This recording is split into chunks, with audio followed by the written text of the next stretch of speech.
ចាំបាច់ដល់ជាតិក្រោយឡើយខ្ញុំទទួលហើយគ្រប់យ៉ាងដោយសារតែខ្ញុំចិត្តព្រានលោភលន់រែកបុណ្យតណ្ហាជាធំពេលនេះទោះចង់ស្រែកយំក៏គ្មានអ្នកណាអាណិត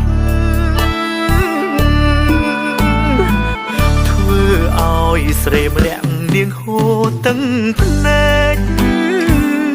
រកខ្ញុំអន់ពេកអំរែកនេះសែនធ្ងន់ពិតធ្វើខុសខ្លួនឯងមិនអាចចោទព្រំលិខិតដល់ម៉ោងទុកសោករួមរត់ដំណើរជីវិតដើរដល់ផ្លូវទាល់សំណងខ្ញុំព្រមសងវិញទាំងអស់ខ្ញុំជាអ្នកខុសទុកឲ្យខ្ញុំអ្នកទទួលក្មេងមិនដឹងអ្វីកុំឲ្យគេមកប៉ះពាល់ដាក់ទោសមកលើខ្ញុំផ្ទាល់ខ្ញុំចង់ស្គាល់ការឈឺចាប់ខ្លះស្ដាយបានត្រឹមតែពាក្យស្ដាយប៉ុណ្ណោះអ្វីជ្រុលជ្រួលើសលួសមិនអាចសាបសាំងវិញប្តេងសារីចេស្ដីព្រោះរឿងអាម៉ាស់គ្រប់យ៉ាងមិនអាចបដូរផ្លាស់ខ្ញុំអងឱកាសស្គាល់សៀមរាបហើយ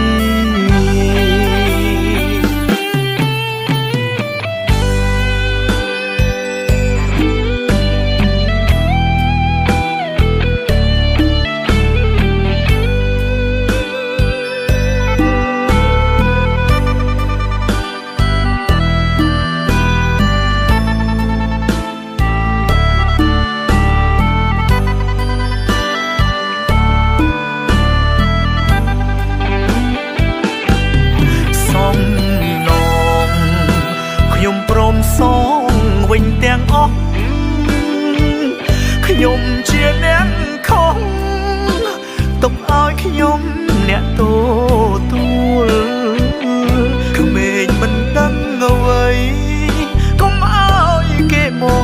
កប៉ះពាល់ដាក់ទោសមកលើខ្ញុំផ្ទាល់ខ្ញុំចង់ស្គាល់ការឈឺចាប់ខ្លះស្ដាយបានត្រឹមតែពាក្យស្ដាយប៉ុណ្ណោះអ្វីជ្រុលជ្រួលើសលួសមិនអាចសាបសាំងវិញប្តេងសារីចេស្ដីព្រោះរឿងអាម៉ាស់គ្រប់យ៉ាងមិនអាចបដូរផ្លាស់ខ្ញុំអងឱកាសស្គាល់សៀមរាបហើយ